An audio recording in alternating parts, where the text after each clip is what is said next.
Hello, it's Rafael Gutierrez, and today I'm going to talk about body conditioning and how a character like Wolverine wouldn't actually work in reality. But before I do that, I actually want to share my certificate. This week, was Saturday, I went to the San Diego City main library in downtown and was one of the authors who was part of the exhibit for my book, Off the Rails. The cover's here, which you can see the train. Yeah, and you can see the karate guy doing a kick there. And so I pretty much presented it. I did a couple readings for my book, and really it was a fun time. Hope to have something next year, which would be worthy of putting up. Now, the thing, like I said, I'm going to talk about is the body conditioning. And there's two ways to do it. And the reason I'm going to use Wolverine, the comic book character, is because a lot of people think that, oh, well, if I just make everything hard and strong, if I make everything, it's going to be better. Now, when we look at Wolverine, his entire skeletal system is coated in metal. Now, the reason this is a bad thing is metal doesn't have that nice elasticity that stuff like cartilage has, and we have cartilage in a lot of areas. So if you're trying to make your body hard as metal everywhere, and you make it in, for instance, the rib cage area, especially this area right down the side of the sternum here, the cartilage, you end up making it so you cannot breathe. Now, my girlfriend has a degree in nursing, master's. She's going for her doctorate. She has a degree in respiratory therapy and nursing and a dental degree. And I actually talked to her about the calcification of the hyaline cartilage in the ribs, which is called osteochondritis. And one of the things she said is, as a respiratory therapist, they actually do have to work on people who have calcified those areas. And what ends up happening is they're unable to breathe in as a normal individual. So they end up having low levels of oxygen in their blood. If you've coated your bones with metal completely and your skeletal system with metal, that's one of the problems you're going to have. The other problem is the metal will be heavier than bone. Bone, by the way, is about 3 times stronger than steel of the same weight. But if you do the damage to the cartilage in the bones, you end up having osteoarthritis, which means that anytime you move, you're not able to do this. Now, right away, you should see something.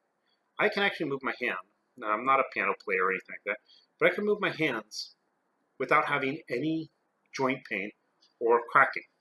There are some people who are my age, I'm 42 by the way, who damage the cartilage in their fingers, and when they wake up, they can't make a fist or open their hand. Moving their joints becomes really hard, and the reason is they do conditioning wrong. What I mean by saying this is this. There are two ways you can do conditioning to build up your body. One is to do a lot of trauma to it and end up having problems in the long run. The other is to go slow and stop before you do the damage, which allows you to work it out longer and longer spurts, and also allows you not to end up having tissue damage. Now, people are talking about conditioning. A lot of times they are talking about the bone system, the skeletal system, and the bones. The way that they do this is a lot of times by trauma, but you don't need a lot of trauma to do it. In fact, most of your bones will actually develop stronger by just allowing weight to rest on it. So if I have my arm here and I want my forearm to be heavier, I can put weight on my forearm, and enough weight will end up causing these cells called osteoblasts to build up the bone in those areas. Now, if I break it, it will build up stronger in that area, but the areas next to it are usually going to be areas where the bone can end up breaking again. And so you end up having a strong area on one side, but now the two areas on the side are more likely to break, which is not usually what you want to do. The other problem is bones have nerves and blood vessels on the side. And as you do cause fractures in your bones, you are going to start getting nerve damage, which will end up leading to pain. So the idea of just ramming and hurting yourself as hard as you repeatedly, well, it will work in the short term. What will end up happening is along the lines, you're going to end up having pretty much severe pain and limitations in movement. If you do it in the cartilage, you'll end up also having problems with breathing. Now, if you do it correctly, if you do it long term, you can end up building up for a while. Now, this is based on the bone density, the bone strength is a lot of times based on weight bearing. And this is the reason why when you see astronauts, when they first come back from a mission, you'll see them on wheelchairs. They have to rebuild their bones because the loss of gravity, the loss of weight bearing that they experience in space, weightlessness, leaches the calcium and phosphates out of the bones, which tells you another thing. If you are doing body conditioning, you do want to make sure your calcium and phosphate intakes are at the right levels, so you can pull the calcium and phosphate out of your blood and put it into your bones. This will end up giving you stronger bones. Now that I told you about that, there is one other thing. Besides the bones being a certain way, they're them being able to get more force and become stronger just by putting weight on them. They are actually made to be used a certain way. They can maintain a lot of force in certain aspects, but not in others. That's why even though someone may build themselves up to a severe level where they can take relatively big hits with big objects, you can still break the body by hitting at the right places where you couldn't build up.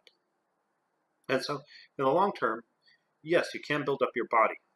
And if you think that your body is going to be a superhero like Wolverine because you're going to calcify every part of your body and make it really strong, well, the truth is a hero like Wolverine would pretty much be in need of medical assistance, relatively common because he wouldn't be able to breathe.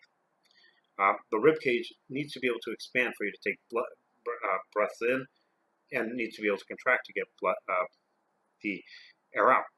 If you are working to try to get everything bone, you've destroyed your body. It will not work the way it's supposed to. And so that's one of the big things. You need to actually have a balance. And so yes, well, you can do body conditioning, and you can even condition the skin. For instance, if you actually watch people, look at the knuckles of people who do a lot of makiwara, you'll notice that a pad develops between the skin and the cartilage, which actually will support the weight a little better, won't get the collapsing in the cartilage, which will lead to osteoarthritis. And you will also see changes in the skin. Just like if you're using tools, you'll actually end up getting calluses. And from calluses, if you continue doing it, you can end up getting some calcification of the skin around it, called dermal ossification. It's also called exogenous ossification. You pretty much start getting calcium deposits and bone formation in areas you usually do not have them. Now, anytime there's trauma to an area, it can cause that. But if you get that calcification in somewhere, for instance, the cartilage between your joints, you end up causing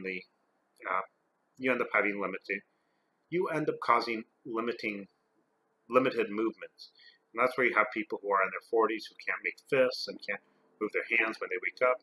That's not what you want. If you're like me, you want to be able to do this stuff when you're 120, and so you have to make sure that you train smart, you build up smart.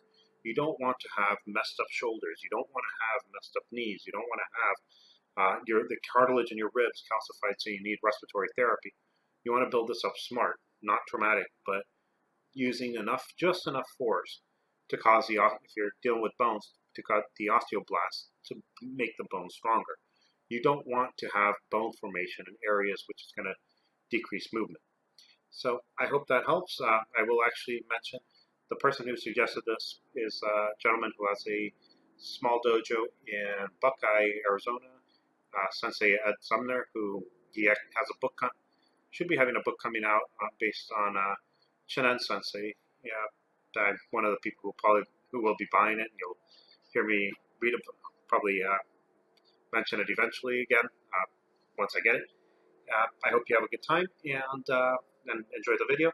And if you could, please subscribe. Let me know that you enjoy this. Let me know if there's any questions. And the other thing I would tell you is if you're watching this based on martial arts, that's actually great. You will get some basic anatomy. If you're watching this for anatomy, you can use a lot of this stuff.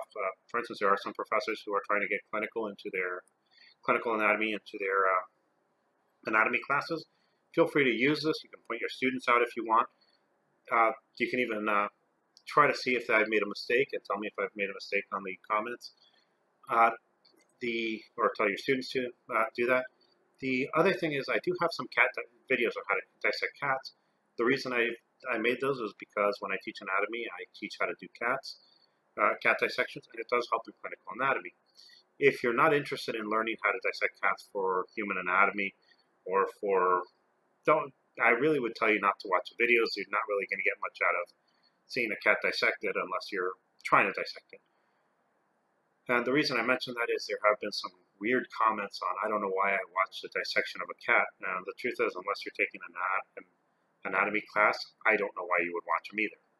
I hope you enjoy this. Have a good day, and please subscribe and comment below. Goodbye.